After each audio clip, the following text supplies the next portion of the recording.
a day, 7 days a week. So 140 hours. मतलब फेंकने की भी हद होती है। मुझसे लिख कर ले लो, ये बात झूठ है इनकी। Hey guys, welcome back to Manraj Vlogs and Reaction. I hope you guys are doing well. So guys, सबसे पहले thanks for your love and support to my last vlog. So guys, बहुत ही खास टॉपिक पे video बनाने वाले हैं reaction guys. I think कि आप लोग ध्रुव राठी को फॉलो करते हो एंड गाइस ध्रुव राठी भाई के इस टाइम पे 25 मिलियन सब्सक्राइबर्स हो चुके हैं एंड गाइस रियली मतलब कि भाई ने जो एक दिन पहले वीडियो डाली थी जिसपे लिखा था जो टॉपिक था गाइस वो था Indians toxic work culture guys. उस पर आप एक रिएक्शन वीडियो बनाएंगे गाइस. बहुत ही नॉलेज भरी वीडियो है गाइस. आप लोग भी भाई के चैनल को जाके सब्सक्राइब करो एंड प्लीज़ भाई बहुत अच्छी वीडियोस बनाते हैं. फुली नॉलेज होती है क्योंकि मैं एक साल से इनको फॉलो कर रहा हूँ एंड गाइस रियली मतलब इनकी जितनी वीडियो देखते हैं बहुत मोटिवेशंस होती है, मोटिवेशनल होती हैं, इंस्पिरेशनल होती हैं guys. So let's get start the video. Subscribe जरूर कर दे भाई के चैनल को भी. मनराज व्लॉग एंड रिएक्शन लाल वाला बटन आ रहा है, डोंट फॉरगेट टू सब्सक्राइब. अपनी नौकरियां क्यों नहीं छोड़ते?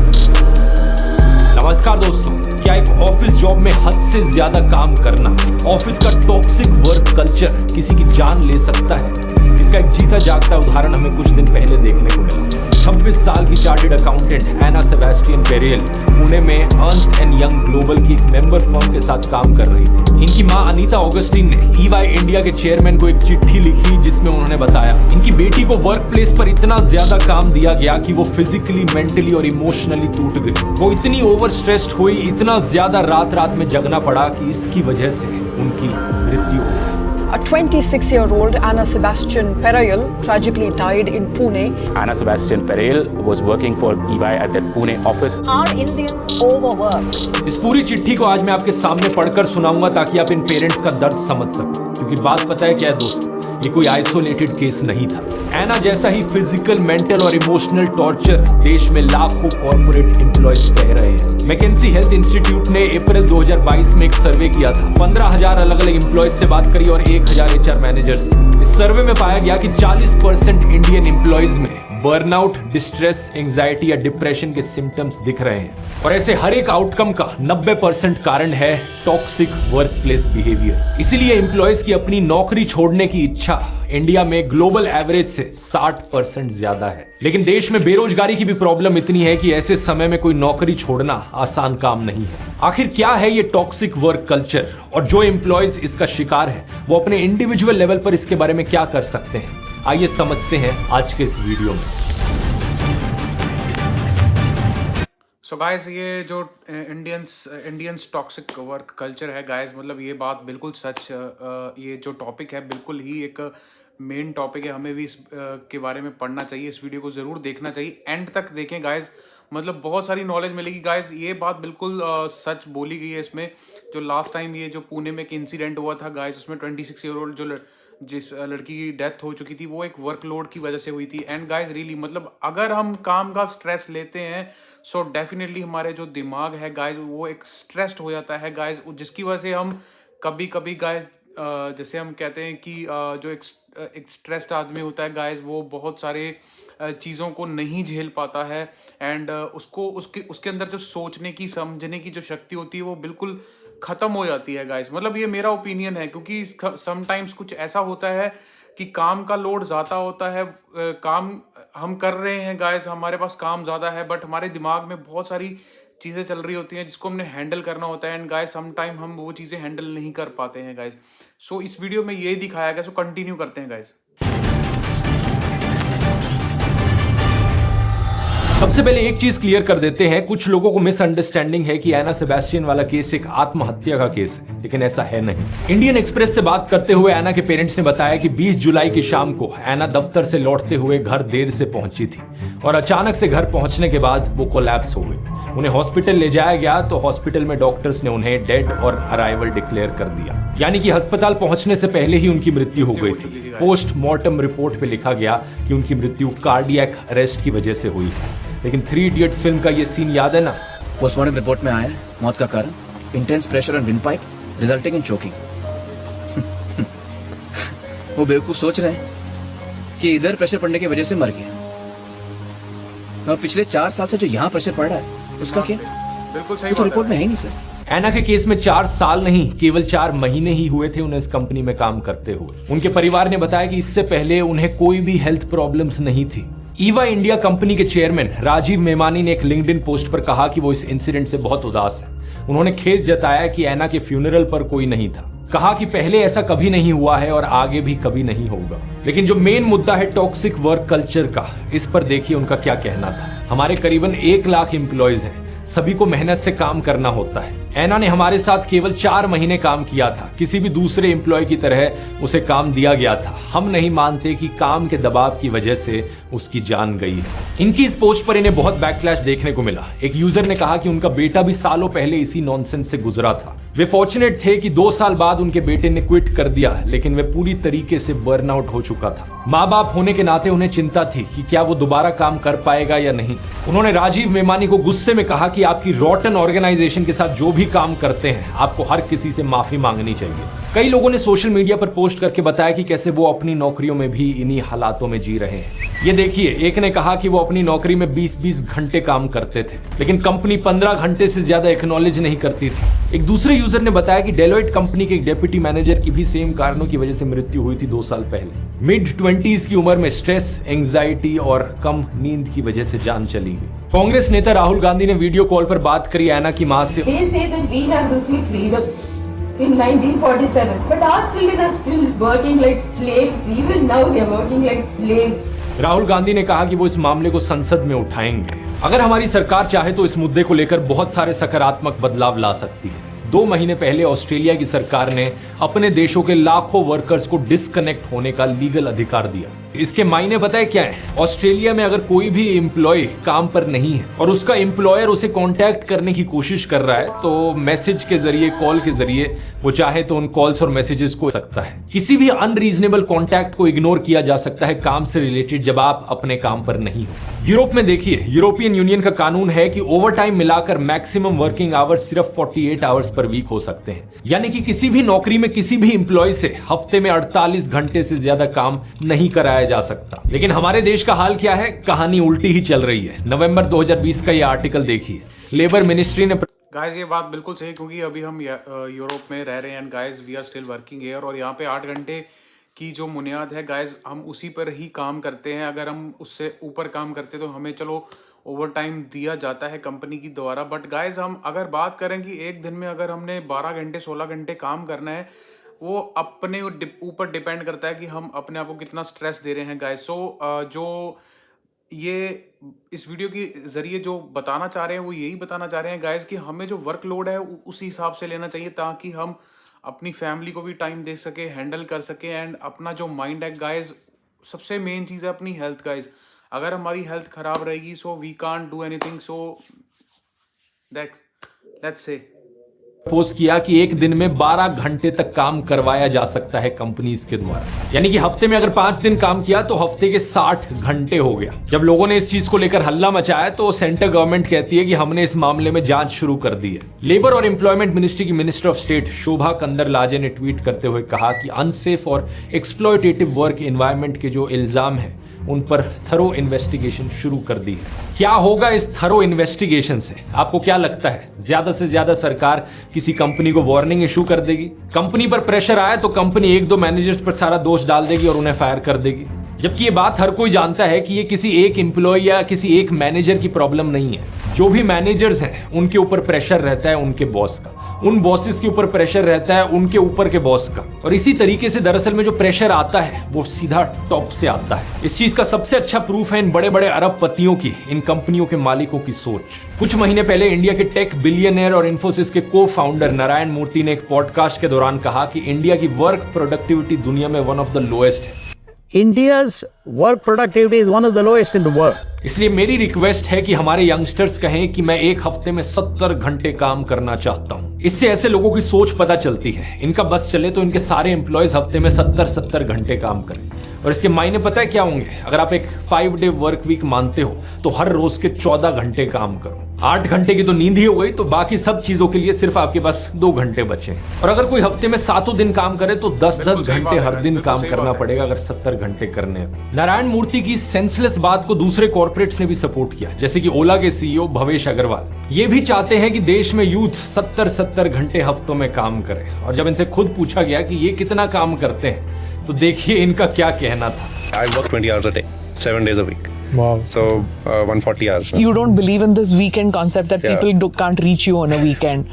Not at all. But I don't agree with this work-life balance concept. मतलब फेंकने की भी हद होती है। मुझसे लिख कर ले लो, ये बात झूठ है। दुनिया में ज्यादातर लोगों को 7 से 9 घंटे की नींद चाहिए होती है हर रात हेल्दी रहने के लिए। लेकिन एक बहुत रेयर जीन म्यूटेशन है DEC2 नाम से। दुनिया में करीब 0.5% पॉपुलेशन में जीन म्यूटेशन देखी जाती है और जिनमें ये म्यूटेशन है वो कम नींद में भी सरवाइव कर सकते हैं। 2009 की एक स्टडी के अनुसार जिन लोगों में जीन म्यूटेशन थी वो 6.25 आवर्स पर नाइट की नींद पे भी हेल्दी रह पा रहे थे। ये जीन म्यूटेशन होने के बाद भी दुनिया में से ना के बराबर लोग हैं जो रात में 5 घंटे से भी कम सोते हैं। अब एक सेकंड के लिए अगर हम मान भी ले ओला के सीईओ भवेश अग्रवाल में म्यूटेटेड जीन है और ये बड़े ही पैदाइशी नेचुरली गिफ्टेड टैलेंटेड इंसान है, तो सवाल ये उठता है भवेश अग्रवाल जी, कि आप खाना खाते हुए, नहाते हुए और हकते हुए भी काम करते हो?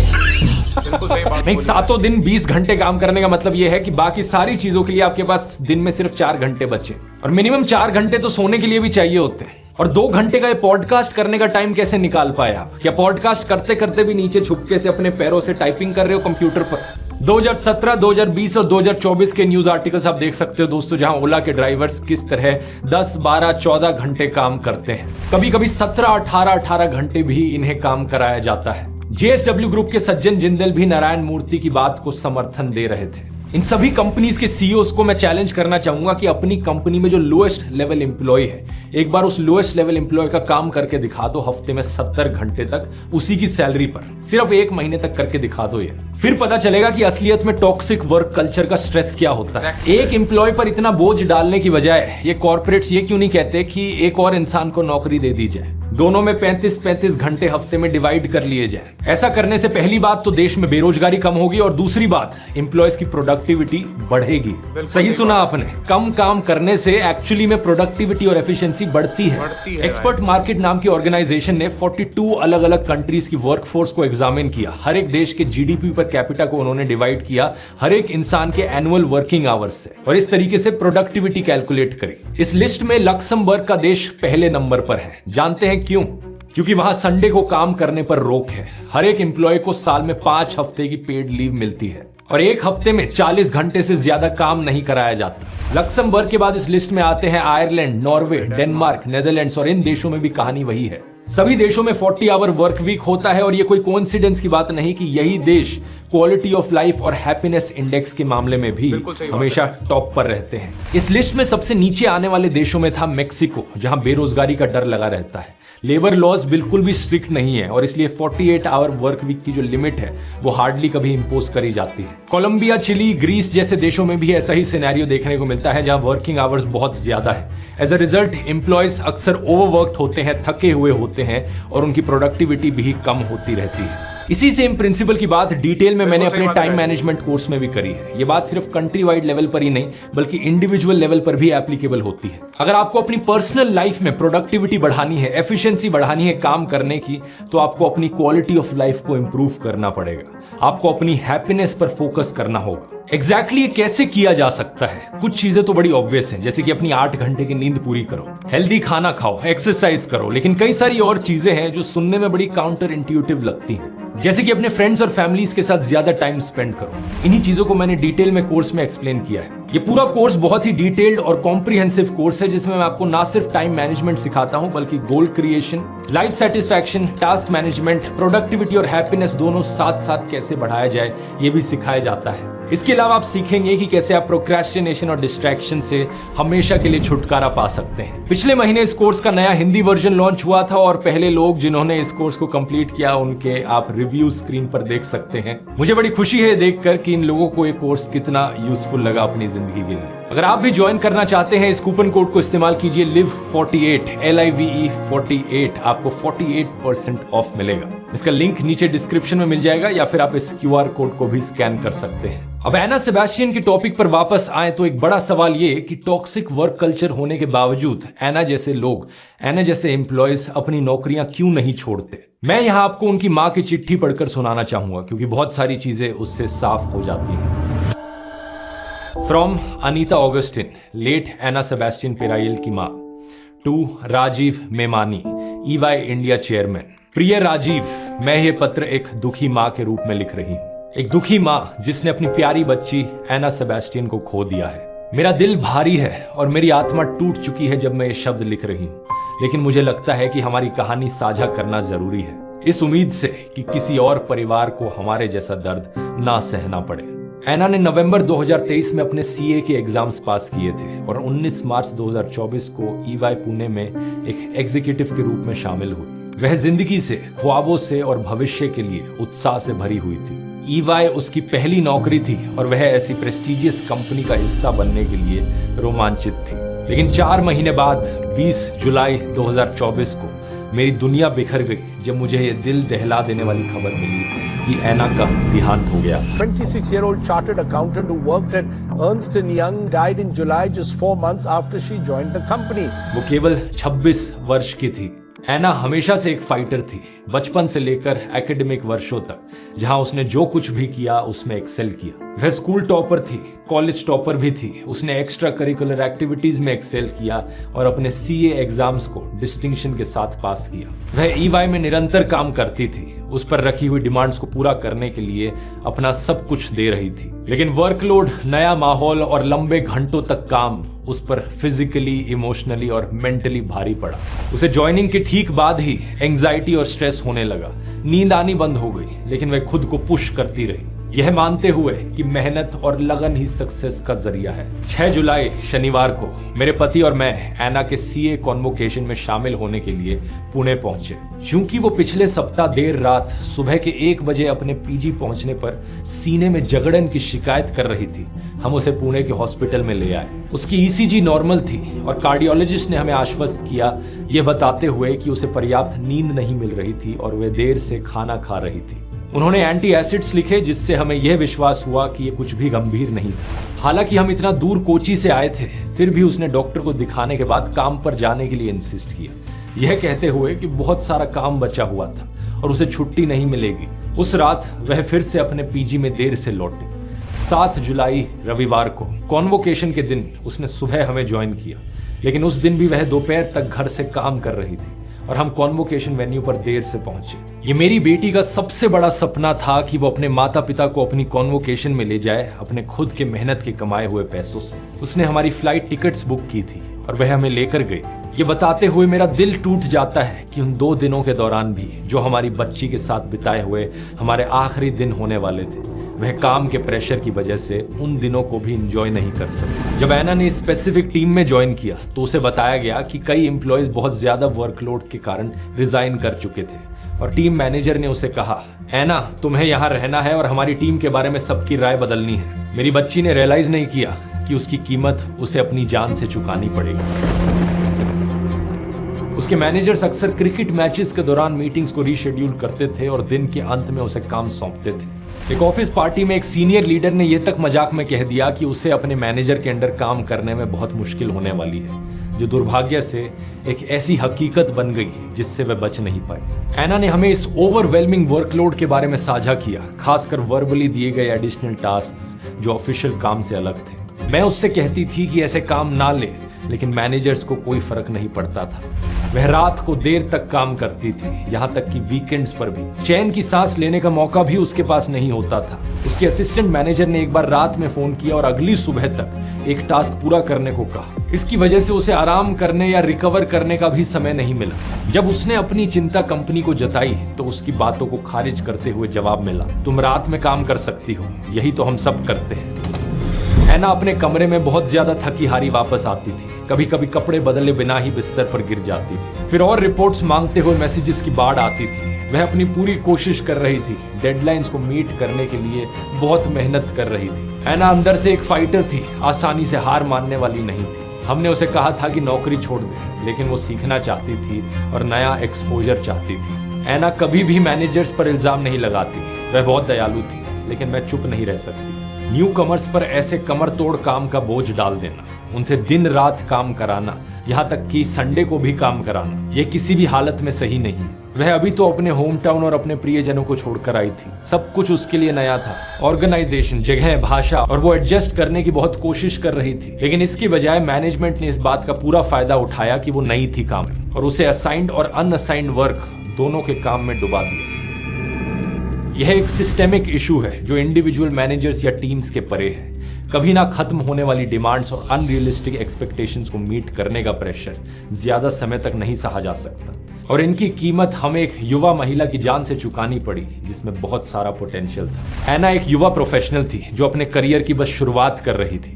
उसकी पोजीशन में कई और लोगों की तरह उसे एक्सपीरियंस नहीं था, और ना ही बाउंड्रीज ड्रॉ करने या अनरीजनेबल डिमांड्स के खिलाफ पुशबैक करने का कोई साधन था। उसे ना कहना नहीं आता था। वह एक नए एनवायरनमेंट में खुद को साबित करने की कोशिश कर रही थी, पर ऐसा करते हुए उसने खुद को अपनी लिमिट से ज्यादा पुश किया, और अब वो हमारे बीच नहीं है।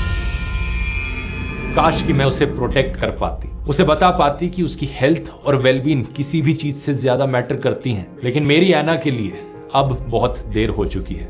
राजीव, अब मैं आपको लिख रही हूं क्योंकि मुझे लगता है ईवाई पर अपने एम्प्लॉयज की वेलबींग सुनिश्चित करने की गहरी जिम्मेदारी है। एना का अनुभव एक वर्क कल्चर पर रोशनी डालता है जो ओवरवर्क को ग्लोरीफाई करता है, जबकि उन काम के पीछे इंसानों को निग्लेक्ट किया जाता है। ये सिर्फ मेरी बेटी के बारे में नहीं है, ये हर एक युवा प्रोफेशनल के बारे में है जो उम्मीदों और ख्वाबों से भरा हुआ ईवाई को ज्वाइन करता है, लेकिन अनरियलिस्टिक एक्सपेक्टेशंस के वजन के नीचे चकनाचूर हो जाता है। मैंने ईवाई के ह्यूमन राइट स्टेटमेंट को पढ़ा जिसमें आपके सिग्नेचर हैं। मैं उस स्टेटमेंट में एक्सप्रेस किए गए वैल्यूज का मेरी बेटी द्वारा फेस की गई रियलिटी से मिलान नहीं कर पा रही। ईवाई जिन वैल्यूज का दावा करती है, सचमुच उनके अनुसार जीना कैसे शुरू कर सकती है? एना की मृत्यु ईवाई के लिए नींद से जागने का एक मौका होना चाहिए। यह समय है अपने ऑर्गेनाइजेशन के वर्क कल्चर पर रिफ्लेक्ट करने का और अपने एम्प्लॉयज की हेल्थ और वेलनेस को प्रायोरिटाइज करने के लिए सार्थक कदम उठाने का। इसका मतलब है कि ऐसी इन्वायरमेंट बनाना जहां एम्प्लॉयज अपनी बात कहने में सुरक्षित महसूस करें, जहां उन्हें अपने वर्कलोड को मैनेज करने का सपोर्ट मिले, और जहां प्रोडक्टिविटी के लिए उनकी मेंटल और फिजिकल वेलबींग की कुर्बानी ना हो। एना के अंतिम संस्कार पर ईवाई कंपनी से कोई नहीं आया। एक ऐसी एम्प्लॉय जिसने अपनी ऑर्गेनाइजेशन के लिए अपनी आखिरी सांस तक सब कुछ दिया, उसके लिए ऐसे क्रिटिकल मोमेंट पर यह एब्सेंस बहुत दुख पहुंचाने वाली है। एना बेहतर डिजर्व करती थी, और ऐसा ही वो सभी एम्प्लॉयज डिजर्व करते हैं जो अभी भी इन हालातों में काम कर रहे हैं। मेरा दिल ना केवल अपनी बच्ची की मृत्यु के लिए दुखी है, बल्कि उन लोगों के द्वारा दिखाई गई सहानुभूति की कमी के लिए भी जिन्हें उसे गाइड और सपोर्ट करना चाहिए था। उसके फ्यूनरल के बाद मैंने उसके मैनेजर से संपर्क किया, लेकिन मुझे कोई जवाब नहीं मिला। कोई कंपनीज जो वैल्यूज और ह्यूमन राइट्स की बात करती है, अपने एक एम्प्लॉय के अंतिम पलों में उसके लिए आने से कैसे चूक सकती है? चार्टेड अकाउंटेंट बनने के लिए सालों की मेहनत, कठिनाइयां और सैक्रिफाइस की जरूरत होती है, ना केवल स्टूडेंट के लिए बल्कि पेरेंट्स के लिए भी। मेरी बेटी की सालों की मेहनत को ईवाई ने महज 4 महीनों में खत्म कर दिया। मुझे उम्मीद है कि इस लेटर को आप उसी गंभीरता के साथ लें जो ये डिजर्व करता है। मैं नहीं जानती कि क्या कोई माँ के इमोशंस को सही से समझ सकता है जब वह अपनी बेटी को विदा करती है। वह बेटी जिसे उसने अपने बाहों में थामा, बड़ा होते देखा, खेलते देखा, रोते देखा, और जिसके साथ सपने शेयर किए, जब तक कि उन्होंने भी ऐसा दर्द नहीं झेला हो। मुझे उम्मीद है कि मेरी बच्ची का अनुभव सचमुच बदलाव लाएगा, ताकि किसी और परिवार को हमारे जैसा दुख और ट्रॉमा ना सहना पड़े। मेरी एना अब हमारे बीच नहीं है, लेकिन उसकी कहानी अभी भी कुछ बदलाव ला सकती है। सादर, अनीता ऑगस्टिन। एना की माँ को मेरा सलाम कि अपनी बेटी के जाने के दुख में होते हुए भी उन्होंने दूसरों के लिए कंसर्न दिखाया, इस टॉक्सिक वर्क कल्चर को आईना दिखाया, हालातों को बदलने की उम्मीद दिखाई। अगर आप कहीं पर दोस्तों ऐसे टॉक्सिक वर्क कल्चर को झेल रहे हैं तो कमेंट्स में अपना एक्सपीरियंस शेयर कीजिए। मैं कहूंगा ऐसे टॉक्सिक वर्क कल्चर को सीधा ना कहिए। अगर आप ऐसी किसी नौकरी में हैं, पहले तो अपने मैनेजर्स को कांटेक्ट करके उन्हें साफ साफ बताइए कि आप क्या झेल रहे हैं। बाकी एम्प्लॉयज के साथ अपनी प्रॉब्लम्स शेयर कीजिए। हो सके तो सोशल मीडिया पर आवाज उठाइए। अगर इससे भी बात नहीं बनी तो दूसरी कंपनी में स्विच करने की कोशिश कीजिए। खुद कोई नया बिजनेस स्टार्ट करना काफी मुश्किल चीज होती है। अगर ये नहीं करना तो हर एक फील्ड में फ्रीलांसिंग के भी ऑप्शंस होते हैं। इस टॉपिक पर कभी डिटेल में एक अलग वीडियो बन सकता है, अगर आप चाहते हैं तो नीचे कमेंट्स में लिखकर बता सकते हैं। अभी के लिए उम्मीद करता हूं इस वीडियो ने आपकी आंखें खोली होंगी। टाइम मैनेजमेंट कोर्स का लिंक नीचे डिस्क्रिप्शन में मिल जाएगा, और अगर आप थोड़ा और एडवाइस चाहते हैं इस टॉपिक के ऊपर तो इसकी बात मैंने इस वाले वीडियो में करी है, स्टॉप वेस्टिंग टाइम। यहां क्लिक करके देख सकते हैं। बहुत बहुत धन्यवाद। सो गाइज ये थी वीडियो गाइज, एंड सही बताऊं तो इसमें बहुत सारी चीज़ें हमें सीखने को मिलती हैं, जिसमें कि हमें बताया गया कि हमें जो वर्कलोड है उस हिसाब से लेना चाहिए। एंड गाइज जो ओवरऑल स्टोरी थी ध्रुव राठी की इस वीडियो में गाइज, वो एक बताना चाह रहे थे कि जो उसकी माँ थी, जो मदर थी गाइज, उसने जो लेटर लिखा था कंपनी के जो मेन जो CEO चेयरमैन को लिखा था गाइज, उसमें उसने पूरी सिचुएशन बताई थी कि उसने अपने बच्चे को कैसे ग्रो अप किया है गाइज, कितनी मेहनत की है। उसके बाद में वो एक कंपनी ज्वाइन करती है, उसके बाद में उसको एक काम दिया जाता है, काम के बाद में उसके ऊपर एक काम दिया जाता है गाइज। मतलब कि जो वर्कलोड होता है वो बहुत सारा प्रेशर डालता है गाइज, जिसकी वजह से उसको हेल्थ इश्यूज आने शुरू हो जाते हैं, एंड हेल्थ इश्यूज के वजह से गाइज उसकी मृत्यु हो जाती है। एंड गाइज वो अपने माँ बाप के बीच में नहीं रहती है। मतलब इतना कुछ होने के बाद अगर बात की जाए तो उसने जो उनके मॉम डैड हैं, मदर फादर हैं, पेरेंट्स हैं गाइज, कितना कुछ झेल रहे हैं। सो गाइज अगर आपको इस वीडियो से सही में कुछ सीखने को मिलता है तो प्लीज़